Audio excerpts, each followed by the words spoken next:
Jésus dit: Ah, oui, un grand ami de la maison. Il est ici avec Simon et les femmes. Il y a aussi la famille de Cana. J'ai vu Simon.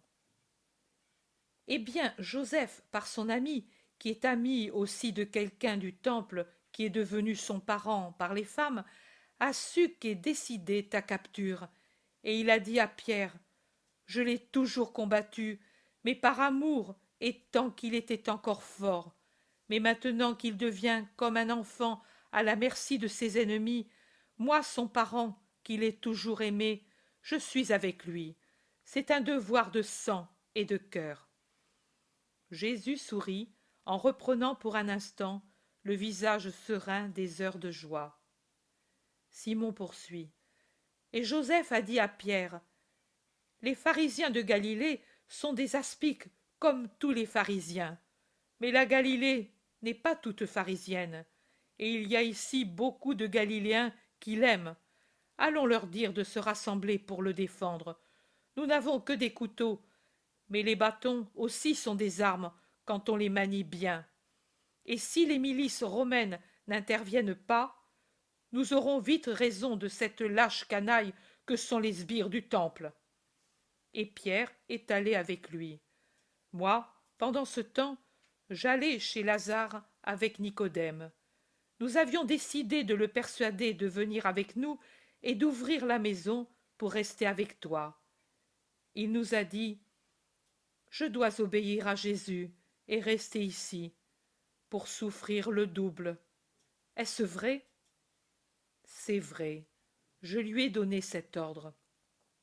Pourtant, il m'a donné les épées. Elles sont à lui. Une pour moi, une pour Pierre. Chosa aussi voulait me donner des épées. Mais que sont deux lames de fer contre tout un monde? Chosa ne peut croire que soit vrai ce que tu dis. Il jure que lui ne sait rien et qu'à la cour on ne pense qu'à jouir de la fête. Une ripaille comme à l'ordinaire. Si bien qu'il a dit à Jeanne de se retirer dans une de leurs maisons en Judée. Mais Jeanne veut rester ici, renfermée dans son palais, comme si elle n'y était pas. Mais elle ne s'éloigne pas.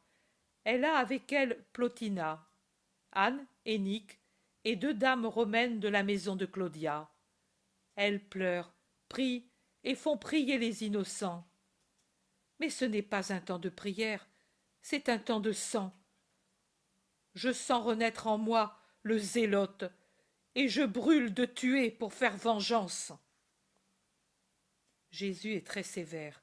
Simon, si j'avais voulu te faire mourir maudit, je ne t'aurais pas enlevé à la désolation. Oh, pardon, maître, pardon, je suis comme ivre, je délire. Et Manahan, que dit-il? Manahan dit que cela ne peut être vrai, et que, si c'était vrai, lui te suivra même au supplice. Comme tous, vous avez confiance en vous. Que d'orgueil il y a dans l'homme. Et Nicodème et Joseph, que savent-ils? Rien de plus que moi. Il y a quelque temps, dans une assemblée, Joseph s'en est pris au Sanhédrin. Il les traita d'assassins parce qu'ils voulaient tuer un innocent. Et il dit: Tout est illégal là-dedans. Lui le dit bien. C'est l'abomination dans la maison du Seigneur. Cet autel sera détruit, car il est profané. Ils ne le lapidèrent pas, parce que c'est lui. Mais depuis lors, ils l'ont tenu dans l'ignorance totale. Seuls Gamaliel et Nicodème sont restés ses amis. Mais le premier ne parle pas, et le second. Ni lui ni Joseph n'ont plus été convoqués au Sanhédrin pour les décisions les plus vraies. Ils se réunissent illégalement, ici et là, à des heures différentes, car ils ont peur d'eux et de Rome. Ah, j'oubliais, les bergers. Eux aussi sont avec les Galiléens, mais nous sommes peu nombreux. Si Lazare avait voulu nous écouter et aller trouver le prêteur, mais il ne nous a pas écoutés. Voilà ce que nous avons fait. beaucoup et rien. Et je suis tellement accablé que je voudrais aller à travers la campagne en criant comme un chacal, en m'abrutissant dans une orgie, en tuant comme un brigand, pour m'enlever cette pensée que tout est inutile, comme l'a dit Lazare, comme l'ont dit Joseph et Chouza, et Manahan et Gamaliel. Le zélote ne semble plus lui-même. Qu'a dit le rabbi? Il a dit: je ne connais pas exactement les intentions de Caïphe, mais je vous dis que seulement pour le Christ est prophétisé ce que vous dites. Et comme je ne reconnais pas le Christ en ce prophète, je ne trouve pas qu'il y ait lieu de s'agiter. Un homme sera tué, bon, ami de Dieu.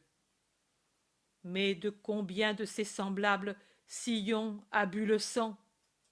Et comme nous insistions sur ta nature divine, il a répété avec entêtement: quand je verrai le signe, je croirai.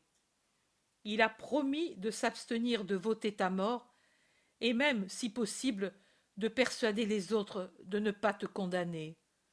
Cela, rien de plus. Il ne croit pas. Il ne croit pas.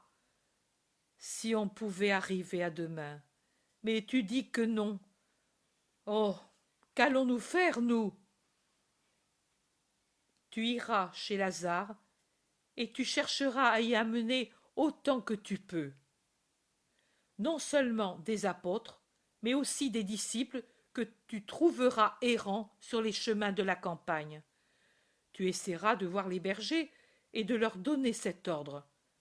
La maison de Béthanie est plus que jamais la maison de Béthanie, la maison de la bonne hospitalité. Que ceux qui n'ont pas le courage d'affronter la haine de tout un peuple se réfugient là, pour attendre. Mais nous ne te laisserons pas. Ne vous séparez pas. Divisés, vous ne seriez rien. Unis, vous serez encore une force. Simon, promets-moi cela. Tu es paisible, fidèle, tu sais parler et commander. Même Pierre. Et tu as une grande obligation envers moi. Je te le rappelle pour la première fois, pour t'imposer l'obéissance. Regarde, nous sommes au Cédron. De là, tu es monté vers moi lépreux, et d'ici, tu es parti purifié. Pour ce que je t'ai donné, donne-moi. Donne à l'homme ce que moi j'ai donné à l'homme. Maintenant, le lépreux, c'est moi. Non, ne le dis pas, disent ensemble en gémissant les deux disciples. Il en est ainsi. Pierre, mes frères seront les plus accablés. Mon honnête Pierre se sentira comme un criminel et n'aura pas de paix. Et mes frères, ils n'auront pas le courage de regarder leur mère et la mienne. Je te les recommande. Et moi, Seigneur, de qui serais-je? Tu ne penses pas à moi.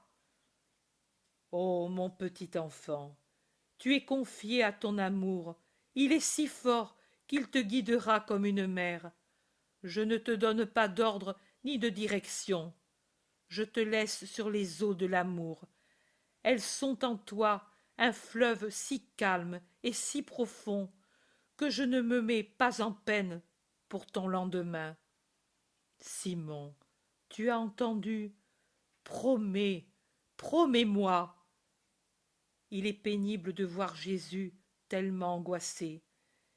Il reprend: avant que viennent les autres. Oh, merci. Sois béni. Tout le groupe se réunit.